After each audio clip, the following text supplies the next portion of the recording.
To the live stream, Landmine Live. It's been a while. I've been a little busy. I was briefly out of town and hurt my back last week. I don't know. I'm getting old. I'm 40. I woke up.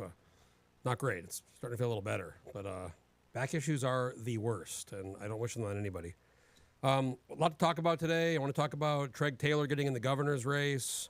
I want to talk about Bernadette Wilson picking Mike Shower and how that's affecting several Mat-Su legislative seats. I wrote about that in my Sunday column, and I want to talk about Anchorage's kind of ongoing failure to deal with homelessness and vagrancy. Before I start the live stream, I want to thank John Quick for sponsoring Landmine Live, sponsoring the live stream. John's a great guy. He supports independent journalism, and he's a longtime kind of supporter now of the Landmine live stream. So I really want to thank John Quick and Don and Kenai for being a sponsor. Thank you, John. Also, folks, if you want to sponsor the live stream or the podcast, John's also a sponsor of the podcast, or buy an ad on the Landmine, or just donate to support the Landmine. You can go to alaskalandmine.com/subscribe, just a one-time donation or a monthly recurring. Or if you want to buy an ad or do any kind of advertising on the Landmine, I'm happy to share the analytics and show you kind of our numbers and who we're reaching. And it's big numbers. We're reaching a lot of folks. A lot of people read the Landmine. And we appreciate all the support and donations and also buying advertisements or sponsoring the live stream or the podcast. Just want to make sure I had a friend test. Okay, thanks, buddy. I had a friend. I always get nervous about the live stream. We have great equipment, we have great people, and I do it myself though, and I kind of want to make sure that it looks and sounds good every time I do it. Because one time years ago, I did it and there was like a sound issue, and I did it for a while and nobody could hear and I didn't know. So first thing I want to talk about is Treg Taylor, who's been running for governor for the last 6 months or more, is finally in the governor's race. He's finally officially filed. So instead of shadow campaigning and talking to political consultants and lining up money and doing all these things while he was attorney general, he's now in the race officially. He resigned a few weeks ago, and of course he's in the race. It's if you ask, it's all organic. He just decided to run, right after he left the attorney general's spot. So it's all organic. It wasn't planned or anything for the last 6 months. So he's in. I got to go, and I want to play this video he launched, which is just an over-the-top, highly lower 48 produced, classic kind of cliche campaign video. Adam Crum, Crooked Adam Crum, who a lot of people are saying, why do I call him Crooked Adam Crum? I've been calling him that for a while. I've explained this several times. He pushed a buddy of mine out, Brian Fechter, when he was deputy commissioner because he wouldn't do an oil tax giveaway to a guy named John Hendricks from Fury, Hex, and other issues as well. But Brian's like the guy who stood up for the state, and as soon as Adam came in, Brian got pushed out. And many other things, including the permanent fund situation. He was on the board of the permanent fund, Adam Crum, and he was really gung-ho for this Ellie Rubenstein, who I wrote an article about a year and a half ago about her dad getting meetings with permanent fund people. He's managing his company, Carlyle Group's managing permanent fund money, setting up meetings with her partners and her kind of business people to try to get access to the permanent fund. He was like him and Jason Bruni were like her big cheerleaders in the permanent fund board. So it was that. It was pushing out Brian Fechter, who was standing, the one guy at the revenue department who was like really openly, overtly standing up for the state. He gets pushed out when Crum took over, Crooked Adam Crum from Health. So he also put out a video which is in some ways kind of worse than better in entertainment value, but worse overall. They're both not great, but his is like Crum's is like the Man of Steel. It's literally like the Man of Steel trailer. The Superman, the Man of. We're gonna watch them both. So let's start with Treg here. We'll pull this baby up and do that and do that. Let's make it full screen. Okay, this is Treg's video, which it's funny, he files for governor. These videos, I know how this shit works. These take a long time to make. You don't just make one of these videos. I mean, this has probably been in the works for a week or weeks. You don't just make these videos. They're very difficult to put together, I know. So let's watch the Treg Taylor one. Alaska, America's final frontier. Forged by freedom, grit, resilience, pride in our heritage, and an independent spirit. Treg Taylor's story is Alaska's story. Raised by a walking and looking into the distance, classic. Single mom, Treg learned early what it takes to survive and succeed. Determination and the strength to stand your ground. Suzanne Downing pointed out that the pole kind of disappears. She's saying that might be a green screen. I don't know. I mean, it looks very picturesque. I mean, I don't know. Could be. Who knows? But she said that, is that a green screen because the pole kind of disappeared? He learned you don't wait for someone else to solve your problems. Slow motion DeWalt saw with an American flag shirt. I mean, doesn't get much more American. I mean, this shit's so over the top cliche. You step up, you fight, and you protect what matters. Treg married Jody, built a small business, and together... Okay, so he built a small business. He's using the same DeWalt saw, got the safety goggles on, PPE. Raised 6 kids as proud 4th-generation Alaskans. That's the other one. I mean, I don't know if Jody's from here or not. I know Treg's not. So I don't, 4th generation, I don't really care if you're here from where you're from. It's very provincial in the state for that. But he's not from here. So 4th generation, maybe Jody, it's weird. He knows what it means to work for everything. Playing football. And he knows the promise and the threats Alaska faces. Harris. As your Attorney General, Treg's confronted career politicians in Juneau, went toe-to-toe with job-killing radical environmentalists, and stood up for Alaskans to the overreach thrust upon us by Washington, D.C. He's fought Joe Biden's land grabs, vaccine mandates, and attacks on our energy and mining jobs, and won for Alaskans. He's held big... I mean, what did he win? I mean, he's involved in all these lawsuits. A lot of them were kind of like pro forma, just, fuck Biden stuff. I wish there was like some examples of some of the stuff they're talking about here. Pharma accountable, delivering over $100 million for addiction recovery. And he's always defended our Second Amendment rights. Don't forget the guns and the kids. And the freedoms that make Alaska great. Treg Widgeon flying over the lake. Has stood Now, here's a question I have. That to me, and I'm not saying 100%, but it looks like a cardboard cutout of Trump. He said he stood by Trump. Definitely Treg and definitely Jody.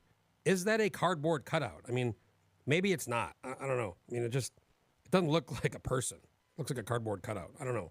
The shoulder with President Trump to unleash Alaska's economic potential and protect our way of life.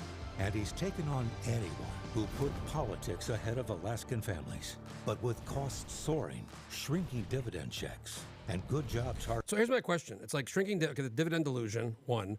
Also, you've been you've been a deputy attorney general and attorney general for the last like 5 years. You've been.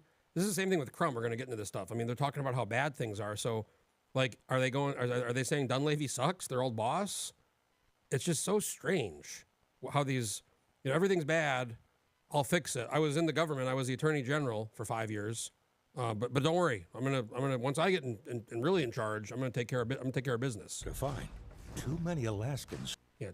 Dividend delusion. That's another kind of disqualifier for me. Bernadette Wilson. We'll talk about her in a second. All of these things that the state's screwed. I mean, we can all agree the state is screwed up. Infrastructure, lack of anything being built, education, homelessness, crime, energy. I mean, the list goes on and on and on. And they've not gotten better in the last 7 years. But these guys, and we'll talk about Crumb here in a minute, they're gonna fix it all, even though they've been in the government the whole time. Almost Crumb the whole time, Treg almost the whole time. Struggle just to get by. Now more than ever, we need a fearless he's in the Widgeon. Who's been in the arena and will continue to win for Alaska. I mean, just so cliche. All the guns and the lakes and the Widgeon and the saw. And I mean, it's just definitely a lower 48 company made this thing. What was forged in Treg as a boy, that toughness, that independence, is what side by side. The last frontier. Now, Treg Taylor is ready to take that fight. Slow motion handshaking strangers. To the governor's office to safeguard Alaska, protect our freedoms, and get our economy moving again. So what? I'm confused. Like, you were doing all these good things, but now the economy is not moving. We had to jumpstart the economy. So what? When you were part of the Dunleavy, your guy, like what? Very confusing. It's hard to kind of understand what the message is here. Treg Taylor, tough prosecutor. Barbecuing. Proven fighter. Alaska's Football. Next governor. Slow motion, beach walk. Governor 1120 Huffman Road, Suite 24, 834 Anchorage, Alaska, 99515. Yeah, so, it's just like, it's very mixed messaging here. All these things, I did all these things, but everything sucks too, so trust me, I'm going to kind of take over. And also, I like Treg. Treg's a nice guy. I don't have any personal issues with Treg, but it's just like running for governor for the last 6 months while being attorney general, top law enforcement person in the state. I mean, I guess the governor's top, but, top law enforcement as far as attorney general being, in charge of the Department of Law. Definitely like campaigning for 6 months without being a candidate. I don't care if you want to, anybody can run for governor, but if you're working for the government, you can't be, you got to pick. So, but also there's mixed messaging of all these problems that he was in, been there for like 5 years working for the governor. And then all these things, things that kind of obscure things that he claims he did. It's very, And then this overproduced, just ridiculous quality of the video from the lower 48. I wonder what this thing costs. We'll talk about crumbs here in a second. I mean, this also just came out. But these things cost, we'll know how much they cost, assuming they all do their APOC reports properly in February when the year start reports come out. All the candidates for legislative governor have to put out their year start reports in February. And we can see all this stuff and how much money they're raising, how much money they're spending. But I mean, this video cost, I mean, easily, minimum 10 grand, probably 15 grand. You know, for what these firms are charging for this stuff, maybe more. You know, I mean, I guess it's possible he knows some really good videographers and people that put this together for cheaper, but I doubt it. Now we're going to go into Crumb. Now, if you've seen Man of Steel, I kind of wanted to show the Man of Steel trailer, Superman, the really jacked up, I forget the guy's name, but super jacked up Man of Steel guy. But I don't think I can do that without getting in trouble for like copyright. But just go watch the Man of Steel trailer. After you watch this Crumb thing, Crooked Crumb video for governor, watch the Man of Steel trailer. This thing, I mean, Treg's was kind of stereotypically just like the political, the slow motion, the football, the guns, the planes, the Alaskan sea. I mean, it was, I criticized, you know, made all the criticisms I made, but at least in some ways kind of what you maybe come to expect from some of these kind of big box campaign, you know, consultants. But let's watch this one. This is going to be, we're going to love this thing. This is fucking loose. Don't forget, Man of Steel trailer. Growing up in Anchor Point, I learned... Or also kind of Inception. Man of Steel or Inception. Alaska values. Not from a textbook, but from the tides. Think about the consultants raking it up with these things. And the grit of hardworking people around you. Hard work, resilience, and looking out for your neighbor. That's not just my story. It's Alaska's. No, don't forget, Trigg talked about all these problems and all. This guy was there 4 years in health commissioner and then revenue. Okay, so he's been there longer than Trigg even. We were multi-generation Alaskans in a 2-bedroom dry cabin. This over-the-top cinematic and movie and music. In the outside world, we were poor. We spent a lot of time outdoors. My dad was a haul road trucker, and my mom was a teacher. Their loving faith kept us on course and gave us opportunity. God, faith. For me, it was working construction. Slow motion. Now Trigg was doing the DeWalt saw and the glass, you know, but we got Crumb over here doing some kind of planning. Got some blueprints there laid out. Slow motion. It's got to be slow motion. And driving a truck. These led to a better life. And also the no but looks. Today, You're not looking in the camera. Many Alaskans, no, walking into a dream to a door. Shaking a hand when of my wife and I a talk coffee about our barista. daughter's future. Praying. We know someone has to step up. Now, I've seen a few people comment on the faux hawk there. That is interesting. I mean, I think he's my age. It's 40. I mean, I don't have hair, but if I did, I've seen a few comments about that. I think one person said I would never vote for somebody with a faux hawk. It's interesting. Now, with President Trump, we finally have a partner in the White House to put Alaska first. No, keep in mind, Treg and Crumb, they're both making sure that, you know, they're making sure, hey, you know, they're Trump's guy, right? So, I mean, there's going to be Dahlstrom and Berner, all these people. I mean, I wonder if Trump's going to even get involved in the race or say, I'm not even going to bother with it. You guys are fucking crazy. People are leaving. Families are struggling. People are leaving. Families are struggling. I was health commissioner 4 years and revenue commissioner 3 years. Our way of life is under attack. The feds have turned Alaska into their museum, locking up energy. Okay, so for the first 2 years of Dunleavy, Trump was president. Then 4 years of Biden, now Trump again. So the messaging here, and it gets better. Keep businesses shuttered and stop industry in its tracks. Federal bureaucrats keep 60% of our land locked up, burying us in red tape. We don't want to be their museum or national park. It's funny how similar kind of Crumb and Taylor's messages are. I mean, they're basically the same message. Alaska is not a state that hides from a storm. As commissioner, I kept our oil fields pumping, our fishing fleets pulling.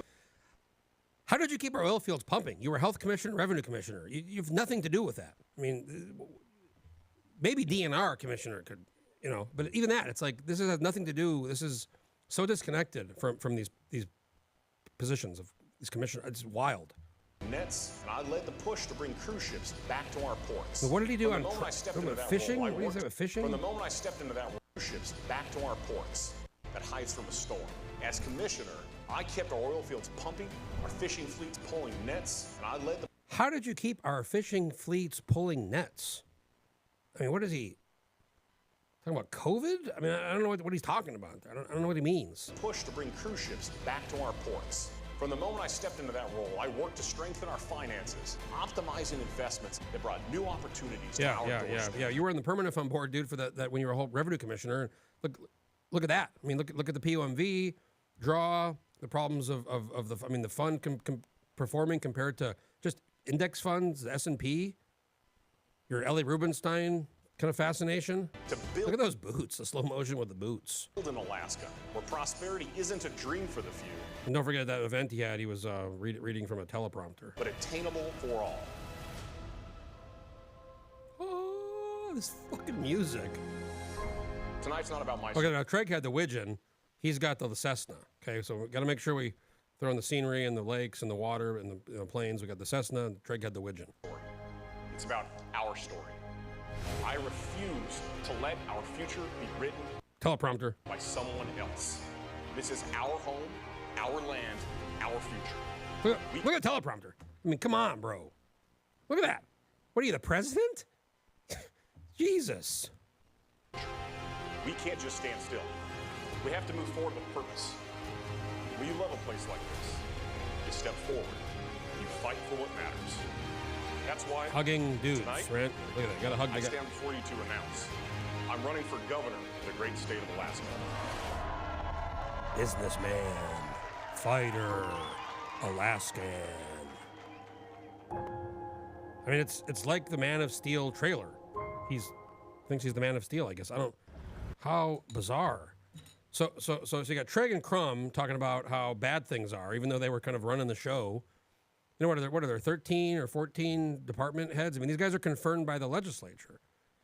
Crum was health commissioner 4 years, then revenue. By the way, when he left health, he left that big snap backlog that Heidi Hedberg had to kind of clean up that they blamed her for. I mean, that was built up for many years. And then also the permanent fund situation, where he was on the board and he was kind of promoting this Ellie Rubenstein lunatic. That after my story came out, she finally had to resign. I think basically her dad got tired of all the stories in the Financial Times and the Wall Street Journal about her daughter and kind of playing finance up in Alaska. So I mean, you got Trigg and Crooked Crum, same message. You know, I've done all these great things, but Alaska sucks. So is that a commentary on their own decisions, or is that a commentary on their boss Dunleavy? I mean, it's really hard to run for governor when you were in the government for the last 5 and 6 and 7 years for Crum, and then say how bad things are. It's hard to know what the message is. And they're both, taking credit for all these kind of bizarre things that they had nothing to do with. So that's those two with their highly produced lower 48, political consulting firms that I cannot wait to see the APOC reports in February. I cannot wait to go. If you don't buy the Alaska Political Report, folks, many of you watching, I'm sure, subscribe, but get a hold of me, Jeff at akpoliticalreport.com. We do all this stuff with the budget. We do calendars of all the commissioners and the governor. We do lobbyists, legislation. We do all these, and we do all the APOC. We go in depth at every single APOC report for every single candidate. We tell you how much money they're raising, who's giving them the money, where the money's coming from, where the money's going. It's very, you could go through and read every APOC report and spend, days, because it takes days to do this. Or you could just buy the Alaska Political Report and you can get all this information. So that's Trigg and Crooked Crum. Now we got Bernadette Wilson, who last week had an event, and I'm getting some text here, a lot of text. Last week, she had an event in Big Lake, and I partially went to it because my friend Lee Baxter and I, we have some property on Crooked Lake, which is very close to the Susitna Brewing Company, where they had the event.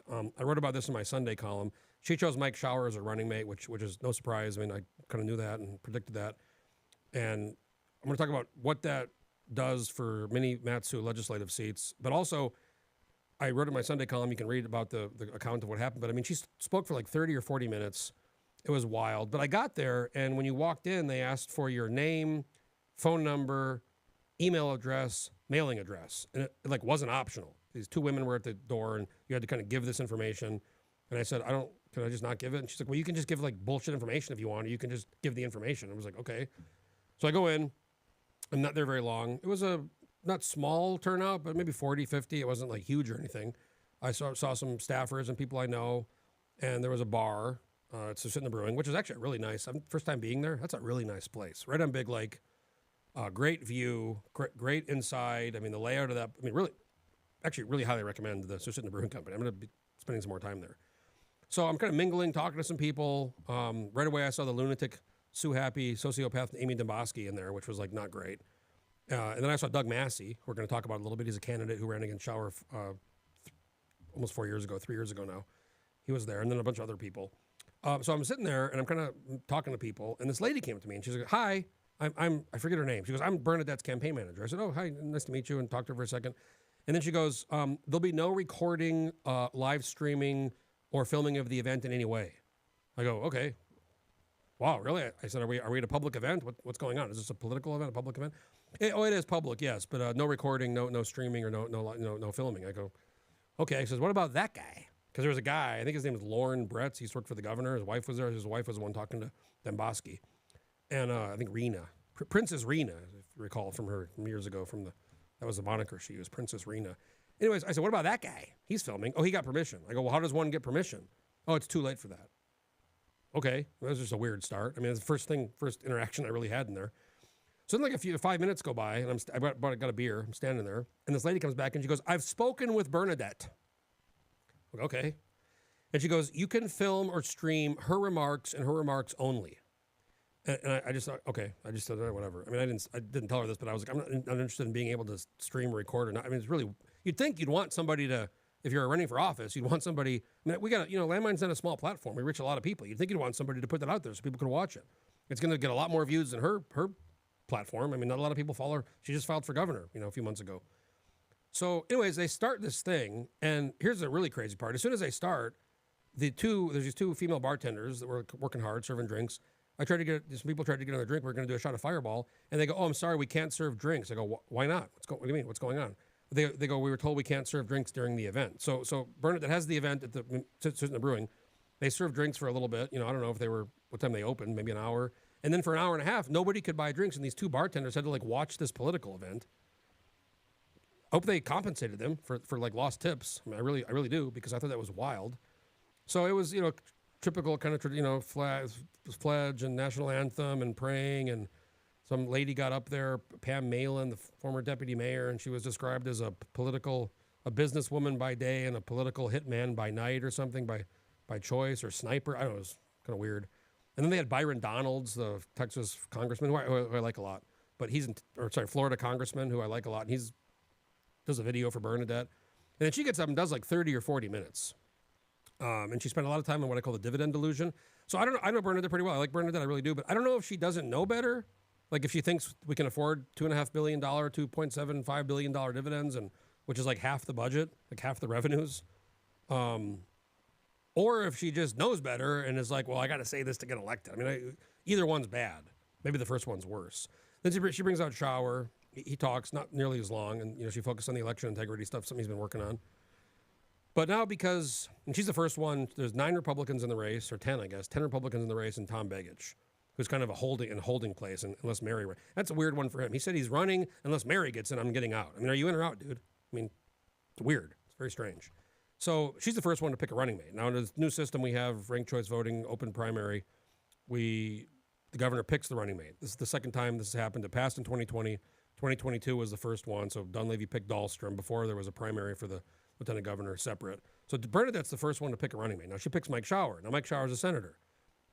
Senators have 4-year seats. Mike was re-elected in 2022, so he's up next year. So he can't pick. Let's say if he was up in 2 years, he could run for lieutenant governor and not keep a Senate seat if he wanted to. And if he lost, he could stay in the Senate. If he wins, he has to resign and become lieutenant governor. So now he's not running for re-election because he's running for lieutenant governor. Now that makes his Senate seat open. So as soon as he announced he was going to run with Bernadette at this event, George Rauscher, who's one of the House reps in his district, immediately updated his filing to run for Senate. So now George Rauscher is running for the open Senate seat, Shower's open Senate seat, right? So that means not only is Mike Shower's House seat open, George Rauscher's running for that now. Rauscher's House seat is open. Now, one guy filed, Gerald Nelson, some independent, I don't know who he is.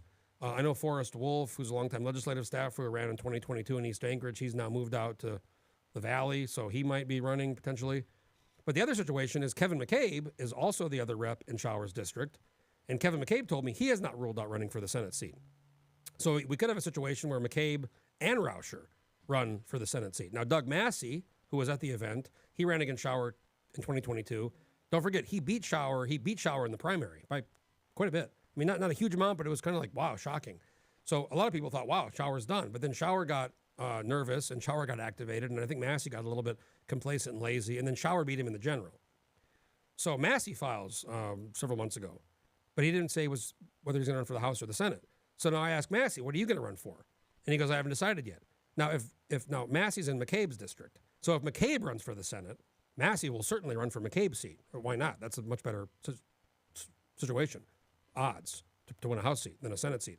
Or now maybe McCabe doesn't run for the Senate. Maybe McCabe runs for re-election. Maybe Massey decides to run against Rauscher. Massey's kind of a well-known guy, and he did really well. He beat Shower in the primary, lost in the general, but it was kind of shocking when he had more. It was just Shower and Massey, two Republicans in 2022. So you got Rauscher running for Shower's seat. We're not sure about Rauscher's seat. We got McCabe maybe running for Shower's seat, maybe not. We got Massey maybe doing something. So that's that area. Now we got the Shelley Hughes situation. So Shelley Hughes running for governor. Shelley Hughes also up in 2022, 2026. She was last elected in 2022. So Shelley's out. She cannot run for governor and Senate. So she's out. So when she filed a month or two ago, Kathy Tilton and Delana Johnson Kathy Tilton and Delana Johnson are the reps. Tilton kind of said, well, she's probably going to run for it, but she wasn't sure, and she really wouldn't say. But then after this Rauscher thing happened, I called Tilton, and Tilton confirmed to me that she's in fact going to run for Shelley Hughes' Senate seat. So now Shelley's out. Now Kathy's out. Kathy's running for the Hughes seat. Now Kathy's seat, Tilton's seat is open. And I've heard some names of people that live there. The sociopath narcissist Amy Demosky lives there, but I heard she's not running. Also, I heard she's not running for sure. But even if she did, she would not get confirmed by the Republicans, which is lovely to hear. So when you hire Scott Kendall and sue Dave Bronson, other issues as well with her. But I don't know who's going to run for that seat. But Delana Johnson now, just like McCabe, and Rauscher's running just like McCabe, Delana Johnson has not ruled out running for the Senate seat. So I mean, you could have Delana run against Tilton, you could have McCabe run against Rauscher. Now I think probably unlikely there'll be two incumbents running for the Senate seat. I think one of them is going to decide at some point. I'm much safer to be reelected. But then sometimes people just get tired of being in the House and they kind of say, this is what Ben Carpenter did last year. He was in a very safe House seat. He ran for the Machicki seat against, or did he? He ran against Bjork. He ran against Bjorkman. I think no, Bjorkman was already in there. So he challenged Bjorkman. He could have won his House seat for sure, but I think he was kind of done with the House and he kind of went for it. So, McCabe could decide to go for it. Delana Johnson could decide to go for it. They've been in there. Delana Johnson's been in there a long time. The House is a mess. We'll talk about that in a second too, with other people leaving the House. So you have, 4 at least open Valley seats. Could be more depending on if McCabe and Johnson decide to run for the Senate. So it's interesting how this is going to shake out. Now the other thing is Louise Stutes is running for Gary Stevens' open seat. Gary Stevens is not. He's retiring. So Louise Stutes, former Speaker. She's almost certainly going to win that seat. I mean, Sarah Vance could run for that seat. She said she might. I think Louise would beat her. It could be an interesting race, but I think Stutes is very hyper well-known in Kodiak. Her husband Stormy's from Anchor Point. Big kind of support machine going on there. I think she'd be very hard to beat. I don't think Vance really wants to leave the legislature. I don't think she's willing to risk a kind of very safe House seat to maybe 25% chance win a Senate seat, 20% chance. So, but Stutes is former Speaker. Tilton, not running for the Senate, former Speaker. Bryce Edgman has not decided yet, but Lyman Hoffman's also retiring. He could run for the Senate seat. I think there's a 70 or 80% chance he does that. I think Edgman's a little bit worried about, he's very safe in his Dillingham district, but then you go to Bethel. Who's going to run? Is there a Chalista really kind of promoting, they want somebody big on Donlin? Bryce has done some kind of anti-mining stuff. So do they put some Bethel person up to run against him? Now he's got to decide, does he want to get into a really hot Senate race with somebody from Bethel supported by Chalista? Or does he want to stay in the House seat and probably be, likely be Speaker again if he can organize correctly? But let's say if he goes for the Senate. Edgman gone, former Speaker, current Speaker, former Speaker. Tilton gone, former speaker. Louis Stute's gone, former speaker. Right? Rauscher may be gone. He's been there a long time. You could have a whole situation next year in the House with all the kind of long-term, except with a few exceptions, like, Neil Foster, but Neil's not going to be. I don't think he wants to be speaker. So you could have a situation where all of the kind of really long-term wisdom, experience of much of it is left to the Senate, and that could wreak all kinds of problems, create all kinds of problems with who gets elected, how do they organize, who's going to be in charge. Kopp, I think, wants to be speaker. He's Republican. He's probably going to get reelected. I don't see him having a hard time. I mean, it's possible. But this kind of decision with Hughes running for governor and then Chow running for lieutenant governor, it's creating all kinds of open seats and things. So that's going to be very interesting. I'm following that very closely. Stay tuned for updates. So it's only September. The filing deadline's not till June 1st. People don't have to decide all this stuff till June 1st. So it's still a ways out. But when people start deciding as well, like Tilton, Johnson's going to have to make a decision pretty soon. Same with McCabe or with Rauscher. You can't just not do anything and then decide, in April or May or June, you want to go ahead and run for the Senate. Because other people are going to have so much momentum built up, support, donors, endorsements. So I would assume in the next month or two, you're gonna hear from people what they're going to plan on doing, if they're going to run for re-election for their House seats, or if they're going to. Same with Edgman. I assume Edgman's going to probably decide in the next month or two if he's going to stay in the House, run for the House seat, which is like a 99% lock, or if he's going to go for the Senate seat. The sooner, if Edgman were to go for the Senate seat, the sooner he would kind of plant the flag and claim. I think it'd be more difficult for the people in Bethel and especially Chillista, if they want to back somebody, to find somebody, because you can start lining up support, getting endorsements, campaigning, and it just becomes kind of a machine, and the momentum starts, and it becomes almost like self-fulfilling, and people, I don't know if I want to do that. They're already running. They're already raising money. But the House is going to look very different next year. I thought the House wasn't going to change much, and then all these seats started moving around, and some people could lose potentially, and it could be very interesting. Last thing I want to talk about, I just did an article yesterday in the Landmine. You can go check it out. It's really about the kind of sad state of affairs in Anchorage. Now, if you recall, 2 months ago, the Assembly passed an ordinance to criminalize camping, public camping in certain areas. This was a Mayor Suzanne LaFrance substitute of an ordinance introduced by Keith McCormick, supported by Scott Myers and Jared Gerker from Eagle River, to basically criminalize, make misdemeanor, Class B misdemeanor camping in all of Anchorage. Now, don't forget, it's already against the law to do this, but they've just increased the penalties. I mean, this is why I knew this wasn't going to work, because we already have laws in the books to deal with this stuff, and they're not choosing to do that. But she introduced a substitute because I think they saw the writing on the wall, and people are pissed, and they're sick of living in a city where they can't go to the parks, can't use the trails. There's crazy zombie people walking around town, and just all these drugs and alcohol, and all these people getting hit by cars, and tents everywhere, and camping, and it's just nobody seems to really want to fix it. They just want to talk about fixing it and spend a lot more. I'm fine with spending money. I think pretty much everybody's fine with spending money. The problem is, it's like the more we spend, the worse it gets. So now you're in a situation where nobody wants to spend money because they aren't solving the problem. So 2 months ago, this ordinance gets passed to make it a Class B misdemeanor within like 500 feet of a school, and I think 200 feet of like a trail or a park. Right? That's 2 months ago. 4 months ago, in May, LaFrance introduced an ordinance to criminalize or kind of create more criminal penalties for unauthorized fires, which we were all very worried about the fire situation this summer because of the dry winter. So 4 months since the passed unanimously, 12-0, the fire one. The camping one passed 7-5, 1 vote margin. Okay, 1 vote margin. Now, since 2 months since the camping ordinance criminalized it in certain areas, and then 4 months since the fire one criminalized unauthorized fires, guess how many people have been cited? You might guess dozens. You might guess 10. You might guess 5. No, you're wrong. One person, who, by the way, I'm trying to get the records of that person, because I'm almost willing to bet that guy threw a knife at a cop or something. He probably did something so egregious. So it's actually pretty wild. I need to pull this video up here. This is like, let me show you guys this video, because it's actually very, so the APD told me about one person being charged in August for the criminal camping. I was going to ask about the fires, but then I got a tip, and I saw a meeting that was 2 weeks ago. It was a health and safety meeting from the Assembly. This is actually pretty good. We're going to watch this. This just kind of really highlights the depth of the problem in this situation. You just go ahead and do this, and we're going to show me hello. Make this big. Okay, so this is the Public Health and Safety Committee 2 weeks ago. There's Chief Schrage over here in the lower left. There's Chief Schrage, fire chief. Case gave a presentation, but no, this is Yarrow Silvers. That's Cameron Perez Verdia. Yarrow Silvers. I got to say, go on Yarrow. We're going to see this in a second. Also, Dan Voland, who gave me a quote in the story yesterday, who said, it's very telling when we pass laws and the administration won't support them or won't enforce them. That's very telling. That's very noteworthy.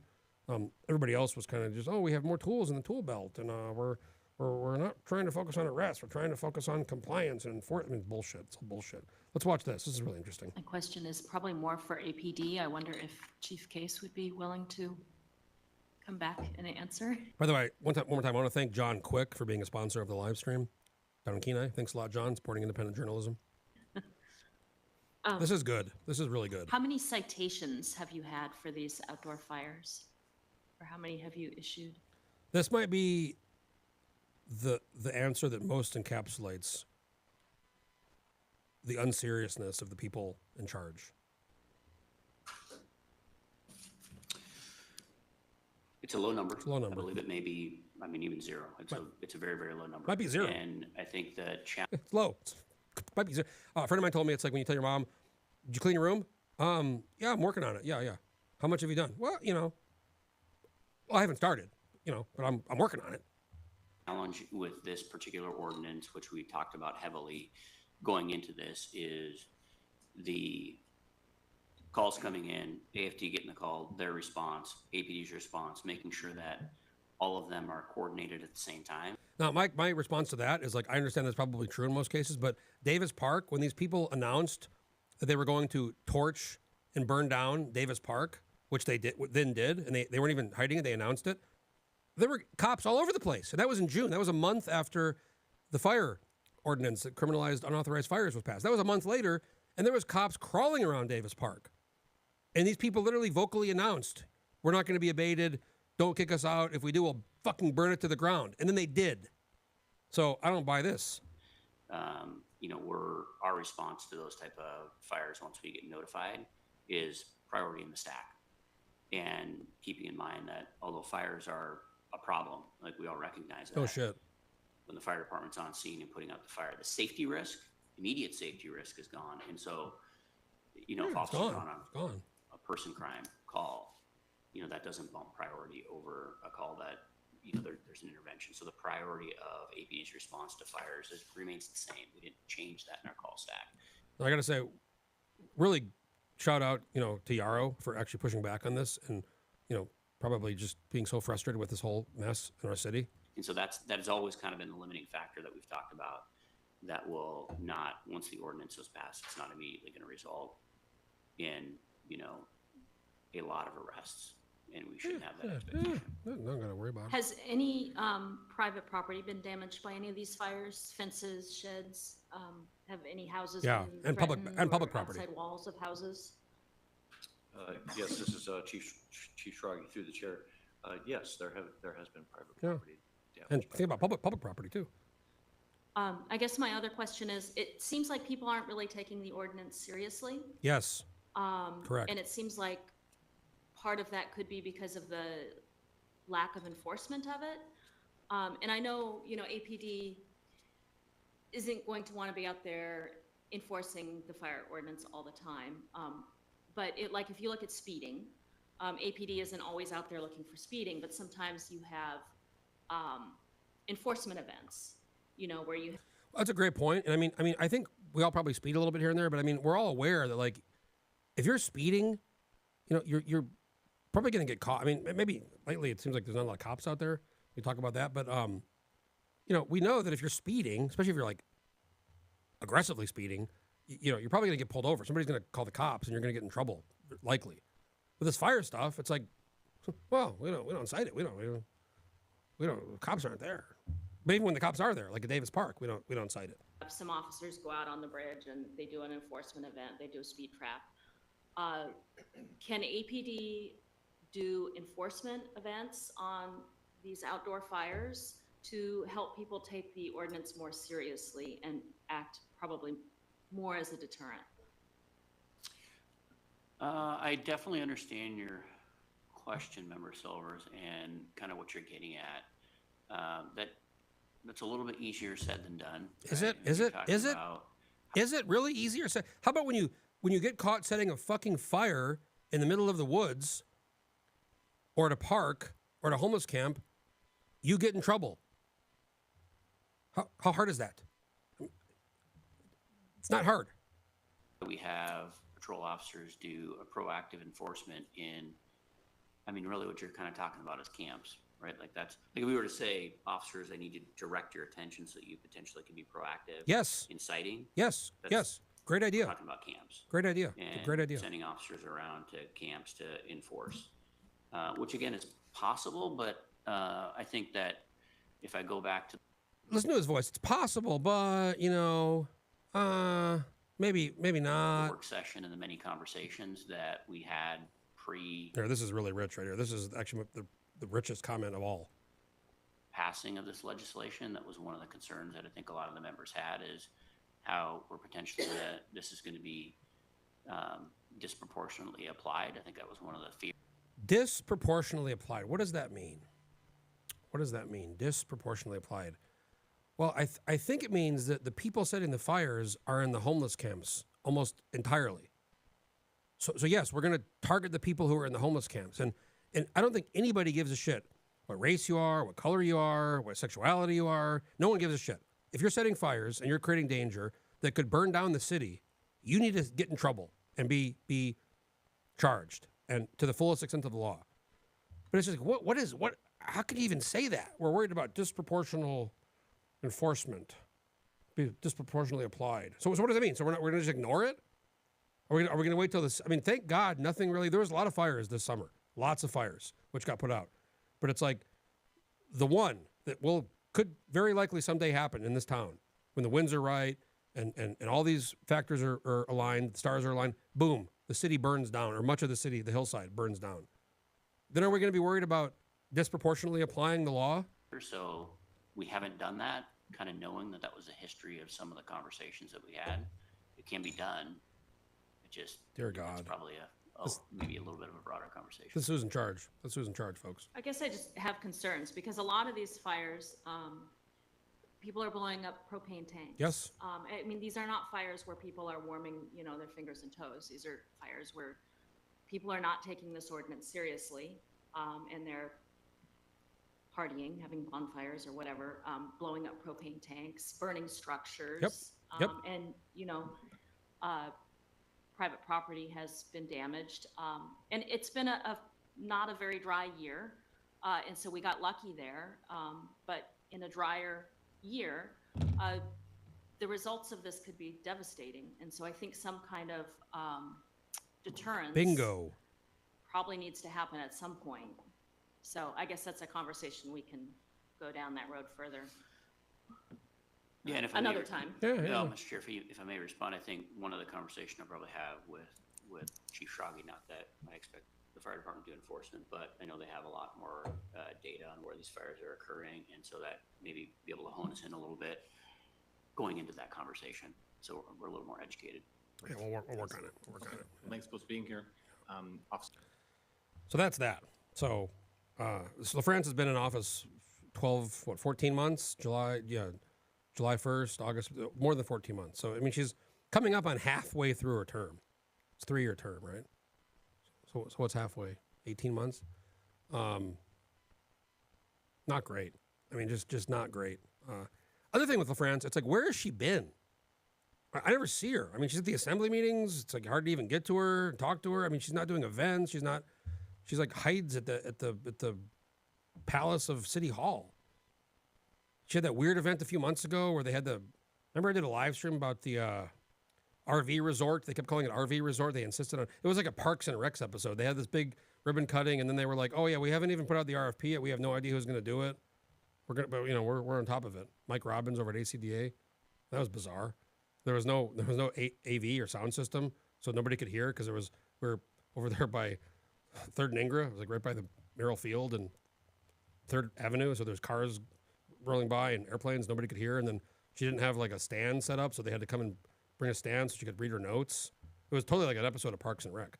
But it's like, where is she? I mean, if I was mayor, you'd see me daily. You'd see me so much, you'd be sick of seeing me. I'd be out of these camps all the time with the cops, telling people, you can't be here. You know, you can go wherever you want. You just can't be here. You want help? You want shelter? You want a job? You want treatment? We're going to give you all those things, and we're going to spend the money on those things. But if you refuse shelter or treatment or help or a job, you're going to jail, or you're going to be put in forced mental health treatment. There's two options. There's the carrot and the stick, and there's going to be a clear-cut message sent to all these people that it's over. The partying days are over. But it's like, where's she been? I get in the emails. I'm go to the press conferences. I just don't see her. She's like invisible. I really don't see her at all. And it's really depressing. I mean, we're in a crisis in this city, in this state, for all kinds of things. And same with the governor. I mean, he's maybe a little more visible than her, but, you know, even when you see him at events, like you can't get to him, you can't talk to him. There's occasional press conference here and there, but you get one question and it's like you really can't even do a follow-up. It's just, it's really kind of depressing. The state has so much. The state and city has so much potential. You know, I mean, think of the people we could attract if we could fix the housing problem, build housing, and actually fix these rents, and have more vacancies and have more houses available. Think of who we could attract to move here. I mean, this is one of the beautiful places in the world. You can drive 20 minutes, park a car, and you can get views of the Chugach on hikes that people spend their whole lives hoping to see once. Right? And all of hiking, outdoors, fishing, hunting, backpacking, kayaking, skiing. And yeah, here we are. You know, I'm going to post this video in a second. I was just down the street. I went to get a Red Bull, and there's this hyper mentally ill man outside the Circle K on Tudor, yelling at himself and saying the most deranged things. And no one some woman walked in. She was obviously very nervous about the whole thing. I mean, I was a little bit, I can handle myself, but it's like, why do we have to deal with it? It's like every day I see this shit. Here, I'll show you the video. Just a little short video I took. I'm going to post it on Twitter here in a second. And Facebook. I'll show you this. Why am I? Sorry, folks. Here we go. So this is a video. This is a guy. You see him? He's like walking back and forth, pacing. And he's saying the most wild, crazy shit. I mean, you couldn't even believe what he was saying. And it's just, he's a scary guy. It's like it's like people walk by, like, what the fuck is, what's going on? We don't need that. This guy needs help, okay? This guy clearly needs help. And setting him loose on the streets is not helping him or the society. So that's that. That's the live stream. I want to thank John Quick again for sponsoring the live stream, for sponsoring Landmine Live. Folks, if you like the Landmine, if you like what we're doing, please consider doing a monthly or one-time donation or monthly recurring. Go to alaskalandmine.com/subscribe. It's very simple. We really appreciate that. If you're a business, organization, campaign, I'm probably not going to be hearing from Treg or Crooked Crumb, but if you're a campaign or business and you want to do an ad on the Landmine, I'm happy to share with you the rate sheet and the analytics, and really appreciate the support. It's we're coming up. Juneau's right around the corner. It's 4 months away. I'll be going back to Juneau for the session. And then that's going to be over, and then we're going to be in the thick of the campaign, the primary in August, and then the general in November. So there's a lot going on, folks. And it's me, it's Paxton, it's Scott. We have a team, and then we have other. It's not just me, but a lot of it's me going to Juneau, and it's we have rents, we have operations, we have costs to cover. So we really do appreciate the support. If you could consider doing that, it's we're not making. I'm not getting rich doing this. I'm doing okay, right? I built this thing. But it's like every little bit helps. It really does. It's a business, and there's costs and they go up, and really appreciate the support on that. So anyways, thanks for watching. Thanks again for John Quick for sponsoring. And folks, we will see you next time. Appreciate watching.